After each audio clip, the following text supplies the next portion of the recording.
नमस्कार सर्वांचे कथालेखन मराठी स्टोरी या आपल्या चॅनलमध्ये स्वागत आहे। आज मी तुमच्यासाठी एक नवीन कथा घेऊन आलेली आहे आणि त्या कथेचं नाव आहे इच्छापूर्ती भाग पहिला। लेखक आहेत कुमार। जर याआधी तुम्ही आपल्या चॅनलला सबस्क्राईब नसेल केलं तर अशाच कथा पाहण्यासाठी नक्की आपल्या चॅनलला सबस्क्राईब करून घ्या। वळूया आता आपण कथेकडे। हिवाळ्याचे दिवस सुरू होते। हवेत छान गारवा पसरला होता। डेरी हिल्स हे छोटे गाव वजा शहर धुक्याच्या चादर घेऊन शांत झोपले होते। गाव तसे जास्त मोठे नव्हते। 200 उंबरे तिची। त्या गावाला निसर्गाने भरभरून दिले होते। तसे गावात अनेक कुटुंब राहत होते। त्यात एक कुटुंब होते जॉय, मेरी आणि त्यांची लहान लेक मारिया। जॉय तिकडे असलेल्या एका लाकडाच्या फॅक्टरीमध्ये कामाला होता। मेरी घर सांभाळत होती तर मारिया शाळेमध्ये 8वीमध्ये शिकत होती। एकतर छोटे आणि सुखी कुटुंब त्या गावात असे राहत होते। शाळेला नाताळची सुट्टी लागणार होती आणि मारियाच्या शाळेमध्ये मुलांचे सुट्टीमध्ये काय करायचे याचे नियोजन सुरू होते। मी तर सुट्टीमध्ये मामाकडे जाणार आहे, एक मुलगी म्हणाली। मी तर आईबाबांसोबत बाहेर फिरायला जाणार आहे।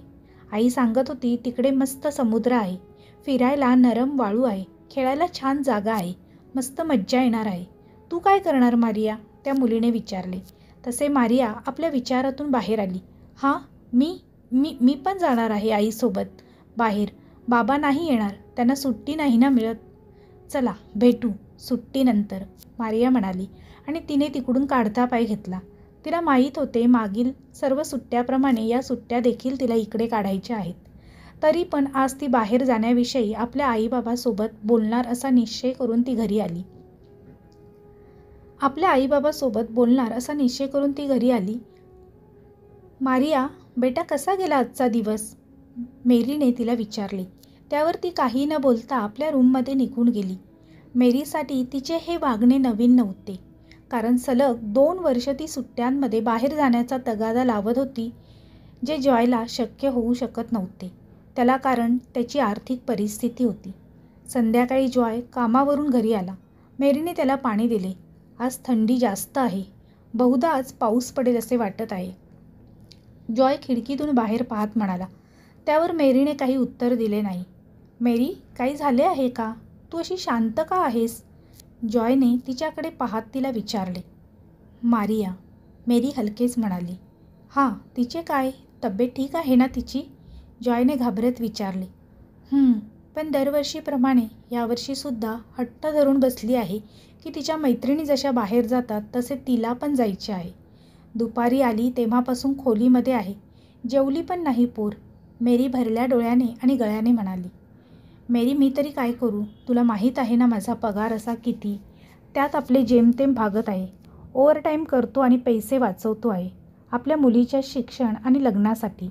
हा फिरायला जायचा खर्च मला झेपणार तरी आहे का?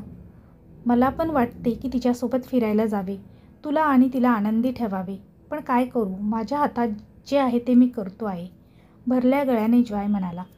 त्याला असे हतबल पाहून मेरी त्याच्याजवळ आली आणि त्याचा खांद्यावर हात ठेवून त्याला म्हणाली, तुम्ही काही काळजी करू नका, एक दिवस नक्कीच मारियाला समजेल की तिचा बाबा हे मुद्दाम करत नव्हता। मी जाऊन बोलतो तिच्यासोबत, तिला समजावून पाहतो, जॉय म्हणाला आणि मारियाच्या खोलीच्या दिशेने निघाला। मारिया बेटा, दार उघड। तुझी आई म्हणाली तू आल्यापासून काही खाल्ले नाही, असे करू नको बेटा। हे बघ, बाबाने तुझ्यासाठी तुझ्या आवडीचा केक आणला आहे, हट्ट सोड ना बाळा, दार उघड। काकूळ तिला येत जॉय म्हणाला।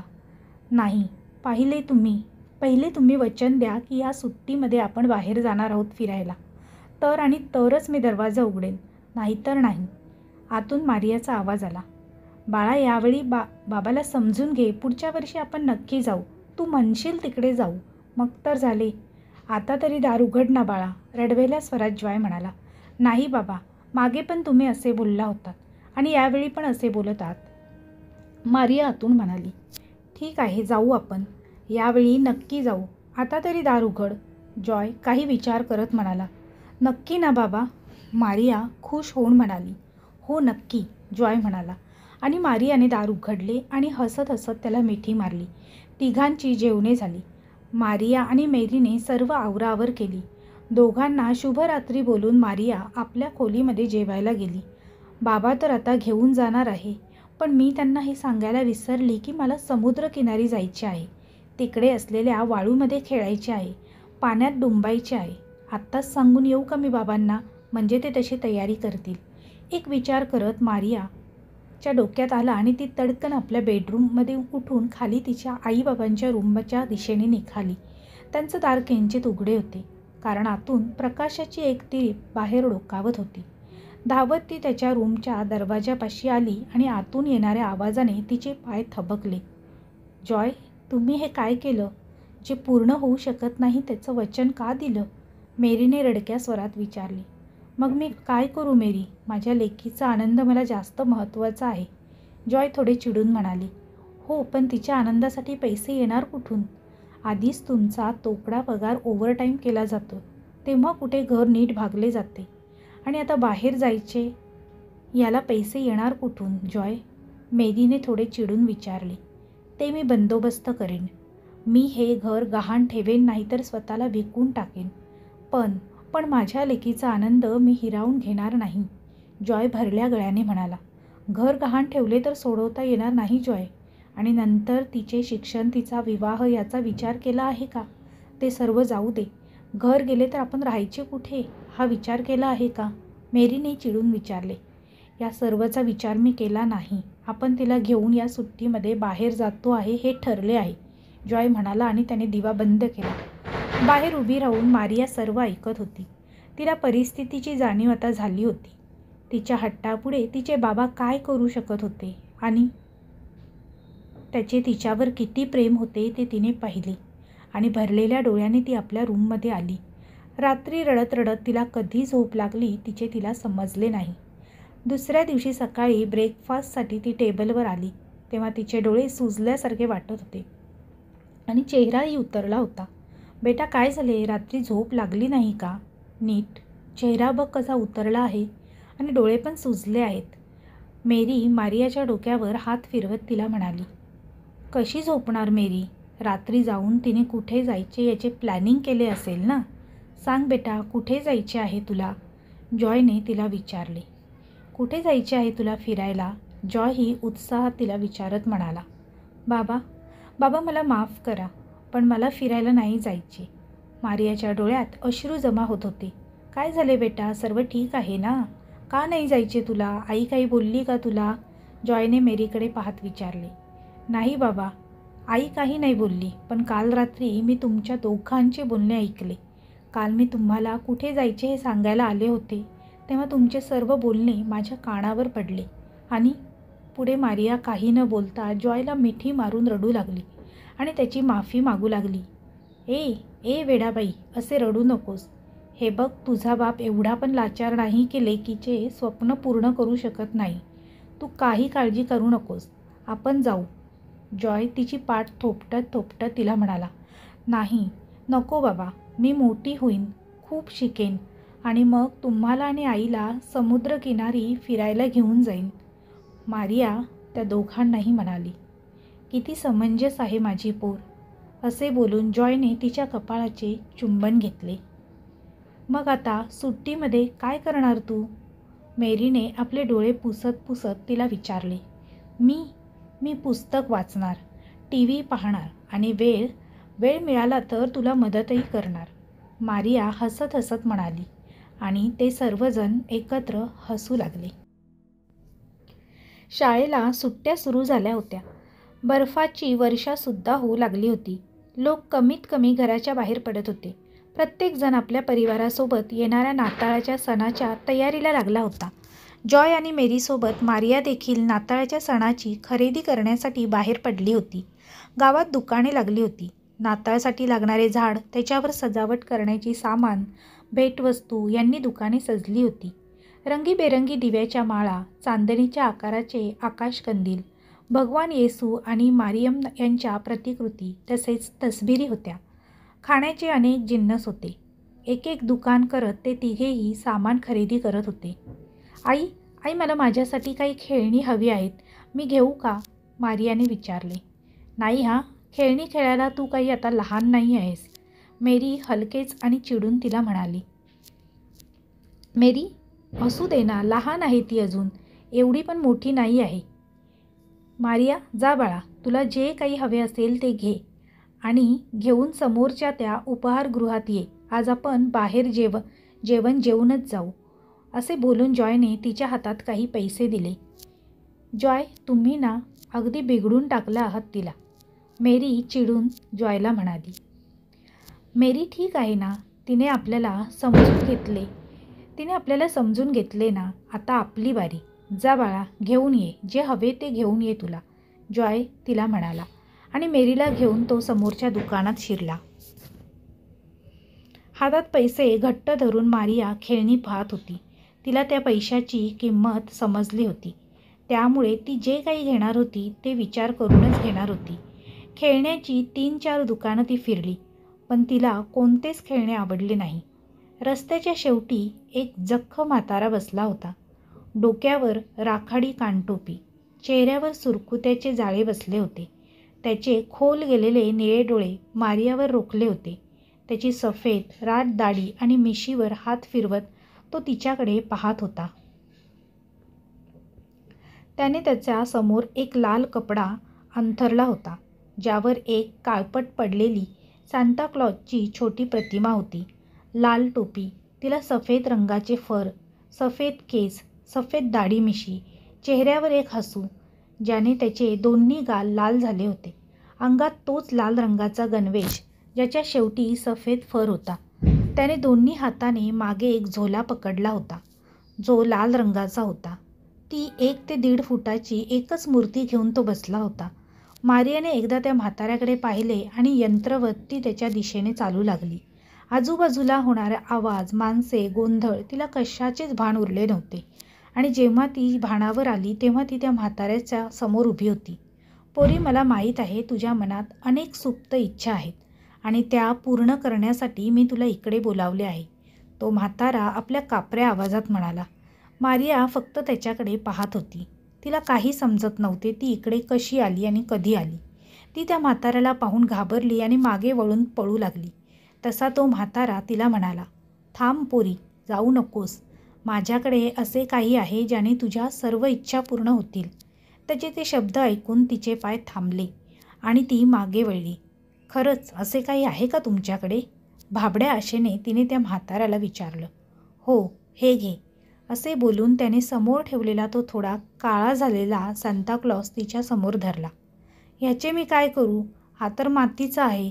हा कसे माझे सर्व इच्छा पूर्ण करेल? मारियाने म्हाताऱ्याला प्रश्न केला. पोरी, हा साधारण सांताक्लॉज नाही तर इच्छा पूर्ण करणारा आहे. याने तुला जे हवे ते मिळेल, तो म्हातारा म्हणाला. हवे ते नक्की मिळेल. तुम्ही मला लहान समजून फसवत तर नाही ना? असे असेल तर तुम्हाला मी सांगू इच्छिते की मी लहान आहे पण मी हुशार आहे, मारिया म्हणाली. तिच्या या वाक्यावर तो म्हातारा म्हणाला, हसला आणि तिला म्हणाला, नाही पोरी, मी तुला फसवत नाही. हा खरंच जादूचा सांताक्लॉज आहे. याच्याकडे जे मागशील ते तो देणार, फक्त त्याची किंमत तो घेत राहणार, तो म्हातारा गूढ आवाजात म्हणाला. किंमत? मी काय याला पैसे द्यायचे का? मारियाने विचारले. नाही, त्याची किंमत पैसे नाही, दुसरी आहे. समजेल हळूहळू, तो म्हातारा म्हणाला. जे मारियाला समजले नाही, पण तिला हे समजले होते की ह्याला जे काही मागणार ते तो देणार आहे. तुम्ही कुठे राहता? म्हणजे तुम्ही इकडचे दिसत नाहीत म्हणून, मारियाने विचारले. मारिया म्हणाली, नाही मी इकडे नाही राहत आणि माझे घर होते, परिवार होता, पण आता नाही आहे. मी एकटा आहे, फक्त एकटा. आणि ते, एवढं बोलून त्याने रागाने त्या सांताक्लॉजकडे पाहिले आणि त्याला उचलून मारियाला दिला. याचे पैसे? मारियाने आपल्या हातातील पैसे त्याला देऊ केले. याचे पैसे? मारियाने आपल्या हातातील पैसे त्याला देऊ केले. नको पोरी, पैसे नकोत. तुला माझ्यातर्फे नाताळाची भेट. आणि अजून एक, याला जे काही मागशील ते रात्री 12 वाजता माग, म्हणजे तुझी इच्छा पूर्ण होईल. येतो मी, असे बोलून तो म्हातारा जवळजवळ पळत गेला. वाटले नव्हते आपली चिमुरडी एवढी मोठी होईल. जॉय आपले अश्रू लपवत म्हणत होता. कदाचित तिला समज आली असेल की तिचा बाप किती कष्ट करतो आहे आणि किती पैसे कमावतो आहे आणि म्हणून तिने ते बाहेर फिरायला जायचे खूळ डोक्यातून काढून टाकले. मेरी त्याला समजावत म्हणाली, पण मेरी, मला खरंच वाईट वाटतं आहे बघ. म्हणजे बाकीच्या मुलांसारखं मी माझ्या मुलीला सुख नाही देऊ शकत, ना तिची कोणती हौस पूर्ण करू शकत. जॉय अगदी भरल्या डोळ्याने म्हणाला, जॉय, यात तुमची काही चुकी नाही आहे. तुम्ही काम करता, डबल काम करून पैसे कमवता, पण ते आता आपल्या गरजापुरते खूप आहेत. आणि मारिया म्हणाली, ती मोठी झाली की खूप पैसे कमवणार आणि आपल्याला बीचवर घेऊन जाणार. तुम्ही दुःखी होऊ नका. आम्ही खरंच खूप खुश आहोत आणि तुम्ही एक बेस्ट पिता आहात. जॉयला धीर देत देत मारिया म्हणाली. मारिया त्या सांताक्लॉजला घेऊन तिच्या बाबांनी सांगितलेल्या उपहारगृहात आली. केक, कॉफी आणि अशा अनेक जिन्नसांचा सुवास तिकडे दरवळत होता.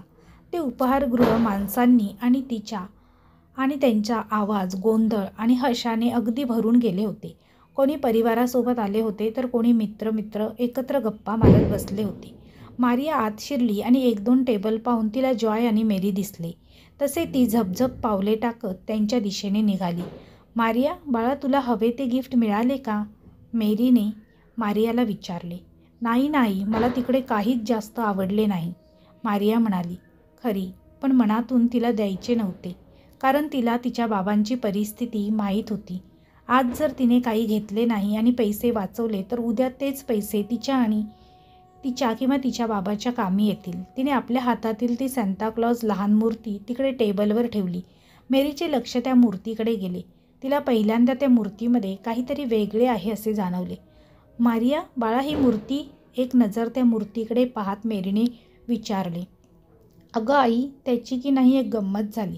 समोरचा रस्ता आहे ना, त्याच्या कडेला एक आजोबा ही मूर्ती घेऊन बसले होते.